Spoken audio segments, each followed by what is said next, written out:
વિદ્યાર્થી મિત્રો, ઘણા લાંબા સમયથી એક માંગણી હતી કે મહિલા આંચલ વિશે વાત કરો.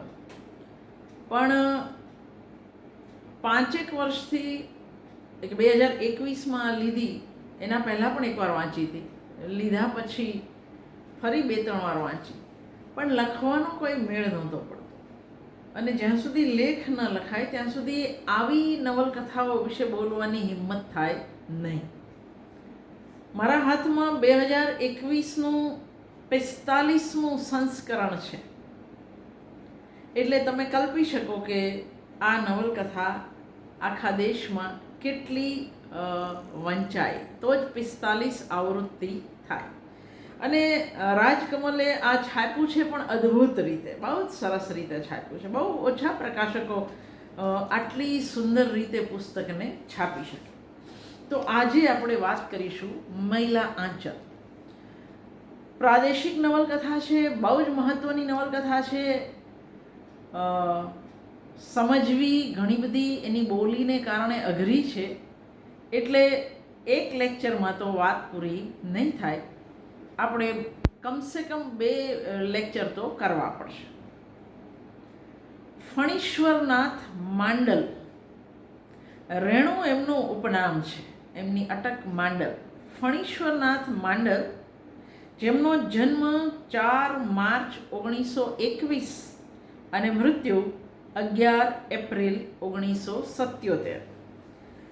તો ફણીશ્વરનાથ માંડલ યાની કે રેણુ પ્રેમચંદ પછીના હિન્દી સાહિત્યના કદાચ સૌથી સફળ અને સૌથી પ્રભાવક લેખક છે. પ્રેમચંદ હિન્દી નવલકથાનો એક માપદંડ હતા, એટલે સ્વાભાવિક રીતે જ રેણુની સરખામણી પ્રેમચંદ સાથે થવાની. પ્રેમચંદ આઝાદી પહેલાંના સર્જક હતા. એમણે મોટે ભાગે પોતાના સર્જનમાં સામ્રાજ્યવાદ, સામંતશાહી અને મહાજનોની વ્યવસ્થાના ચક્રમાં પીસાતા ગામડાની નિયતિ આલેખવાની કોશિશ કરી હતી. ફણીશ્વરનાથ રેણુ જ્યારે મહિલા આંચલ લખે છે ત્યારે આઝાદી બસ હજુ હમણાં જ આવી હતી. બિહારના પૂર્ણિયા જિલ્લાના ચૌરાહી હિંગના ગામે જન્મેલા રેણુ આજીવન દમન અને શોષણનો વિરોધ કરતી રાજનીતિમાં સક્રિય રહેલા. આ માત્ર લખનારા, વાત કરનારા લેખક નથી, પોતે પણ સક્રિય હતા, એક્ટિવિસ્ટ હતા. 1942ના સ્વાધીનતા સંગ્રામમાં એમણે મહત્વની ભૂમિકા ભજવી હતી. 1950માં નેપાળની જનતાને રાણાશાહીના દમન અને અત્યાચારોથી મુક્તિ અપાવવા ત્યાંની સશસ્ત્ર ક્રાંતિ અને રાજનીતિમાં પણ રેણુનું સક્રિય યોગદાન હતું. 1952-53માં માંદગી પછી રેણુ સાહિત્ય તરફ વળ્યા. 1954માં રેણુની યશોદાયી નવલકથા મહિલા આંચલ પ્રગટ થઈ. 1954 પ્રેમચંદની ગોદાન પછી રેણુની મહિલા આંચલને હિન્દી સાહિત્યની એક માઇલસ્ટોન નવલકથા માનવામાં આવે છે, મહત્વની. રેણુએ મહિલા આંચલ ઉપરાંત પરતી પરિકથા, કિતને ચૌરાહે, જુલુસ, દીર્ઘતપ, ઇસ જલ પ્રલય મેં, પાલરુ બાબુ રોડ જેવી નવલકથાઓ અને ઠુમરી, અગ્નિખોર, આદિમ રાત્રિ કી મહક, એક શ્રાવણી દોપહર મેં, અચ્છે આદમી જેવા વાર્તા સંગ્રહો અને સંસ્મરણો તથા રેખાચિત્રો પણ આલેખ્યા છે. રેણુની બહુ જ જાણીતી વાર્તા મારે ગયે ગુલફામ પરથી બાસુ ભટ્ટાચાર્યે 1966માં તીસરી કસમ નામની કલાત્મક ફિલ્મ બનાવી હતી. આદત સે મજબૂર રેણુએ 1972માં ફરીથી જયપ્રકાશ નારાયણની જે ક્રાંતિ એમણે બિહારમાં કરી એમાં સક્રિય રહી અને ફરી લાઠી ખાધી. જેલ યાત્રા કરી, એટલે વિદેશીઓની જેલ પણ વેઠી અને દેશીઓની જેલ પણ એમણે વેઠી. આચાર્ય નરેન્દ્ર દેવ, યુસુફ મહેર અલી, રામ મનોહર લોહિયા, જયપ્રકાશ નારાયણ, આ બધા સમાજવાદી ચિંતકો પ્રત્યે રેણુને અપાર શ્રદ્ધા હતી. રેણુએ એટલે જ કદાચ દેશી વિદેશી બેઉ સરકારની જેલ પણ વેઠી અને લાઠી પણ ખાધી. રેણુની મહિલા આંચલને જેટલી પ્રસિદ્ધિ મળી એટલી એમની અન્ય કોઈ કૃતિને નથી મળી. મોટે ભાગે આવું થાય. રાહી માસુમ રજા તો કે આધા ગામ, શ્રીલાલ શુક્લ તો કે રાગ દરબારી, આવું દરેક લેખક સાથે મોટે ભાગે બનતું હોય છે. કુર્તલીન હૈદરે આટલી બધી લખી છતાંય આગકા દરિયાના નામે જ ઓળખાયા. કૃષ્ણા સોબતીએ આટલી બધી લખી છતાંય જિંદગી નામાના નામે જ ઓળખાય. તો આવું દરેક સર્જક સાથે થતું હોય છે. રેણુને એમની પહેલી નવલકથાએ જ હિન્દીના મહત્વના લેખક તરીકે પ્રસ્થાપિત કરી દીધા. આ નવલકથાએ હિન્દી નવલકથાની કથન શૈલી અને માળખા સહિત ઘણું બધું બદલી નાખ્યું. રેણુએ નવલકથાની ભૂમિકામાં લખ્યું હતું, યહ હૈ મૈલા આંચલ, એક આંચલિક ઉપન્યાસ. લેખકનું આ વાક્ય હિન્દી નવલકથાના વિકાસને નિર્ણાયક દિશા દેનારું પુરવાર થયું. 1954 પહેલાં પ્રેમચંદ ઉપરાંત બીજાઓની નવલકથાઓમાં પ્રાદેશિક કહી શકાય એવા ગુણ તો હતા, પણ કોઈએ પોતાની કૃતિને આંચલિક એટલે કે ગુજરાતીમાં આપણે જેને પ્રાદેશિક કહીએ એવું નહોતું કહ્યું. રેણુએ પોતે પોતાની કૃતિને આંચલિક કહી. આંચલિક એટલે કે પ્રાદેશિક એટલે કે રિજનલ નોવેલ એવો અર્થ જો લઈએ તો આપણે જે.એ. કડનની એક વાત યાદ કરવી પડે. કડન લખે છે, આંચલિક લેખક એક વિશેષ ક્ષેત્ર પર ધ્યાન કેન્દ્રિત કરે છે અને એ ક્ષેત્રને કે ત્યાંના રહેવાસીઓને એ પોતાની કથાનો આધાર બનાવે છે. થોમસ હાર્ડી, વિલિયમ ફોકનર, ડિકન્સ ઉપરાંત પરદેશમાં બીજા ઘણા નામ લઈ શકાય જેમણે પ્રાદેશિક નવલકથા લખી હોય.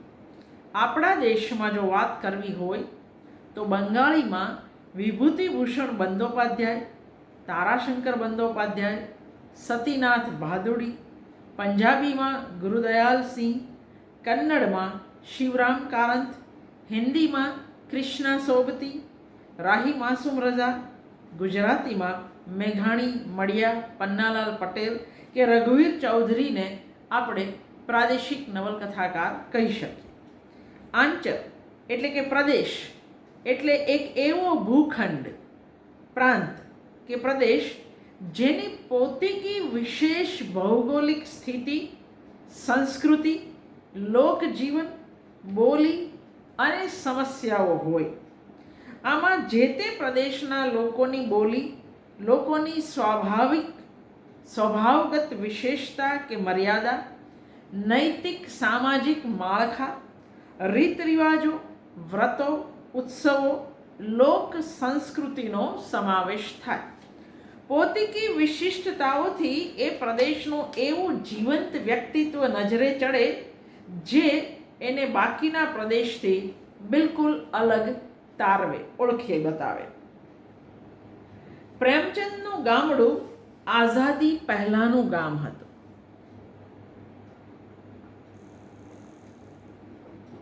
રેણુનું આઝાદી મળ્યા પછી તરતનું.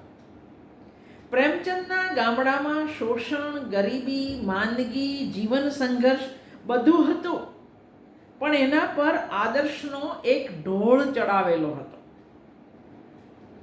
તારાશંકર બંદોપાધ્યાયની જેમ જ રેણુની નજર ગામડાની દયનીય જિંદગીની સમાંતરે ગામડાની નીચતા, ગંદકી અને બુરાઈ પર પણ છે. રેણુએ ગામડાના નૈસર્ગિક સૌંદર્ય અને લોક પરંપરાઓને પણ મૈલા આંચલમાં એટલું જ સ્થાન આપ્યું છે. ગામડાના લોકોના જીવન સાથે ઉત્સવો, તહેવારો, રીત રિવાજો, ગીતો, નૃત્યો, લોકનાટ્ય, મેળાઓ, કથાઓ, ભજન, કીર્તન એ બધું જડાઈ ગયેલું હોય છે. મહિલા આંચલ વાંચનારને લાગશે કે આ પાસાનો પ્રેમચંદના કથા સાહિત્યમાં બિલકુલ અભાવ હતો. આ બધું ગામડામાં નહોતું એવું નહોતું, પણ પ્રેમચંદમાં નથી. મહિલા આંચલના સ્થળ કાળને તપાસીએ તો આઝાદી આવવાના 4-5 વર્ષ પહેલાંથી શરૂ કરીને આઝાદી પછીના 2-4 વર્ષની અહીં કથા છે. એટલે આમ જુઓ તો એક દાયકાની કથા લેખકે માંડી છે. ભારતના સૌથી પછાત રાજ્ય બિહારના અતિશય પછાત જિલ્લા પૂર્ણિયાના ઉત્તર પૂર્વ ખૂણાનું એક અંતરિયાળ પછાત મેરીગંજ નામનું ગામ મહિલા આંચલની કથાના કેન્દ્રમાં છે. આ અંતરિયાળ આવેલા પ્રદેશને આપણી નજર સામે આબેહૂબ ખડો કરવા માટે રેણુએ એવા પાત્રો, પ્રસંગો, બોલી, ગીતો, ઉત્સવો, તહેવારોનો ઉપયોગ કર્યો છે જે એમના પહેલાંની હિન્દી નવલકથા માટે બિલકુલ અજાણ્યા હતા. મેરીગંજ એટલું પછાત ગામ છે કે એને શિક્ષણ કે જાગૃતિ કશા સાથે કશી લેવા દેવા નથી. સરકાર બહાદુરની ગુલામી બધાની રગે રગમાં છે. ગામનું નામ પહેલાં તો કંઈક બીજું હતું, પણ 19મી સદીના અંતે અને 20મી સદીના આરંભે અંગ્રેજોએ અહીં ગળીની ખેતી કરવા માટે ગામ, કસ્બા, જંગલો કે મેદાનોમાં મોટી મોટી કોઠીઓ બનાવી. કોઠી એટલે બંગલા. 20મી સદીના આરંભે ગળીની ખેતી સાથે સંકળાયેલા અંગ્રેજ અફસર W.G. માર્ટિને આ ગામમાં કોઠી બનાવી અને પોતાની નવપરિણીત પત્ની મેરીના નામે ગામનું નામ બદલીને મેરીગંજ રાખ્યું. એટલે આપણે શાંતિ રાખવાની કે નામ બદલવાનો રોગ આપણા દેશમાં ઘણો જૂનો છે. મેરી તો મેલેરિયા થવાથી લગ્નના અઠવાડિયામાં જ મરી પરવારી, પણ ગામનું નામ મેરીગંજ થઈ ગયું. ભૂલચૂકમાં કોઈ ગામનું જૂનું નામ બોલી ગયેલ તેને સાહેબે ગણીને 50 કોરડા લગાવ્યા હતા. પછી કોની મજાલ છે કે એ જૂનું નામ બોલે? મેરીના અકાળ મોતે માર્ટિનને સમજાયું કે અહીં પોસ્ટ ઓફિસની પહેલાં દવાખાનાની વધારે જરૂર છે. માર્ટિન દવાખાનું ખોલાવવા માટે ગાંડાની જેમ દોડતો રહ્યો અને છેલ્લે મેરીના વિયોગમાં ગાંડો થઈ પાગલખાને ગયો અને મરી ગયો. ભારતમાં ગળી યુગનો અંત આવ્યો. જેને ઇતિહાસમાં રસ હશે એને ગાંધીનો આ પહેલો સત્યાગ્રહ, ગળી સત્યાગ્રહ યાદ હશે. ભારતમાં ગળી યુગનો અંત આવ્યો, પણ પ્રજાના ગુલામી માનસે મેરીગંજ નામ સાચવી રાખ્યું. 35 વર્ષ પછી હવે ગામમાં મેલેરિયા માટે રિસર્ચ સેન્ટર ખોલવાનું છે. એ નિમિત્તે ડાક્ટર પ્રશાંત આ ગામમાં આવે છે.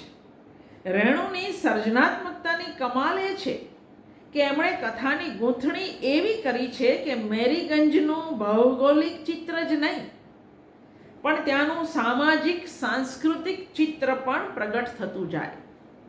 સમાંતરે સામ્રાજ્યવાદી શાસન વ્યવસ્થાનું નગ્ન ચિત્ર પણ આપણી સામે આવતું જાય. આપણી સામે સૌથી પહેલાં મેરીગંજના લોકોની ગરીબી, એમનું માનસિક પછાતપણું આવે છે.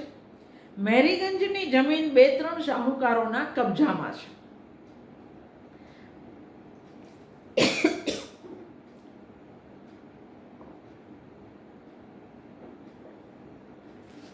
નેટની પરીક્ષાવાળાઓ નામો યાદ રાખજો, કારણ કે તમને તો આવું જ પૂછે છે, નવલકથાના નામો જ પૂછતા હોય છે.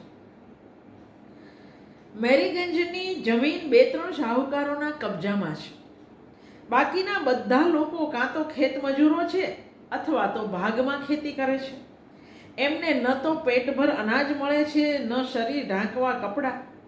ઘરના નામે ઘાસની ઝૂંપડીમાં રહેનારી આ પ્રજા એટલી હદે ગરીબ છે કે માંદી પડે ત્યારે દવા નથી કરાવી શકતી. કમળો, ટાઇફોઇડ, મેલેરિયા, કોલેરા, સંધિવા લગભગ દરેક ઘરે જોવા મળે છે. કોઈ પણ પ્રકારના ભૌતિક વિકાસ, સગવડ કે પ્રગતિને મેરીગંજ સાથે દૂર દૂરનો કોઈ નાતો નથી. રેણુએ આ પછાત પ્રદેશ વિશે લખ્યું છે, ઇનમેં ફૂલ ભી હૈ, શૂલ ભી, धूल भी. इनमें फूल भी है, शूल भी है, धूल भी है, गुलाब भी है, कीचड़ भी है, चंदन भी है, सुंदरता भी है, कुरूपता भी. मैं किसी से दामन बचाकर नहीं निकल पाया. મેરીગંજ હકીકતે બિહારના એક પછાત ગામનું કે પછાત પ્રદેશનું પ્રતીક નથી. મેરીગંજ ભારત માતાના ધૂળ ભરેલા મૈલા આંચલનું એક સંપૂર્ણ ચિત્ર રજૂ કરે છે. અહીં રજૂ થયેલ સંક્રમણકાળ તથા મૂલ્યહ્રાસના આલેખનને કારણે આ નવલકથા વધારે મહત્વની બની છે. આમ પણ કેવળ પ્રાદેશિકતાને કારણે દુનિયામાં કોઈ કૃતિ મહાન બની શકે નહીં. મહિલા આંચલની એક વિશેષતા એ છે એનો ભાતીગળ કથા સંસાર. લગભગ 300 જેટલા પાત્રો છે આ નવલકથામાં. એમાં 60% વધારે પાત્રો મેરીગંજના છે. બાકીના બાલદેવ, બાવનદાસ, ડૉક્ટર પ્રશાંત, મમતા જેવા પાત્રો કોઈક રીતે આ ગામની જિંદગીને દેશની જિંદગી સાથે જોડે છે. અહીં એવું કોઈ પાત્ર નથી જેને નાયક કે નાયિકા કહી શકાય.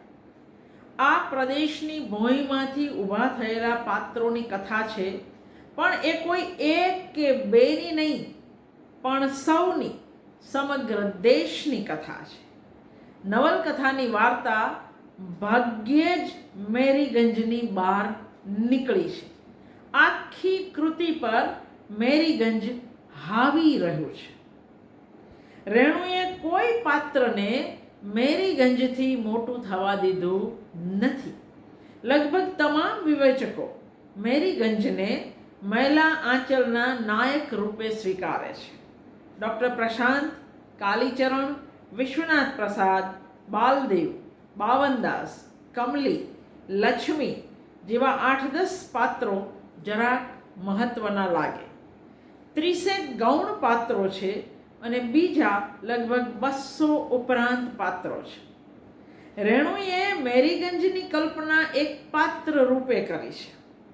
એના પછી મુખ્ય કે ગૌણ પાત્રોનું આખું સરઘસ આપણી સામે ચાલ્યું આવે છે. આ સરઘસના કેટલાક પાત્રો ઘડીકવાર મુખ્ય પાત્ર લાગે, પણ એમાંનું એકેય પાત્ર એવું નથી જે આ સરઘસને પોતાની પાછળ લઈ જઈ શકે. ગોદાનમાં હોરીની વ્યથા કથા કેન્દ્રમાં છે, પણ મહિલા આંચલમાં કોઈ 1-2 પાત્ર નહીં, પણ આખો પ્રદેશ જ કેન્દ્રમાં છે. અહીં જે 300 જેટલા પાત્રો છે એ દરેક પોતાના પ્રદેશની પોતીકી બોલી બોલે છે. હકીકતે આ નવલકથા વાંચનાર પોતે પ્રાદેશિક નવલકથા એટલે શું એનો સિદ્ધાંત પક્ષ તૈયાર કરી શકે. જે રીતે સોફોક્લિસના નાટક પરથી એરિસ્ટોટલે ટ્રેજેડી એટલે શું એ વ્યાખ્યા આપી, એ રીતે જેને પ્રાદેશિક નવલકથા એટલે શું એવું સમજાવવું હોય, એણે મહિલા આંચલ પરથી પ્રાદેશિક નવલકથાની વિભાવના એ તૈયાર કરી શકે. પ્રાદેશિક નવલકથામાં જે તે પ્રદેશના લોકોના જીવનનું સમગ્રદર્શી ચિત્ર આલેખાય છે. એ ચિત્ર માટે જરૂરી પાત્રો, ઘટનાઓ આપોઆપ કથા પ્રવાહમાં પ્રવેશતા રહે છે અને વિદાય લેતા રહે છે.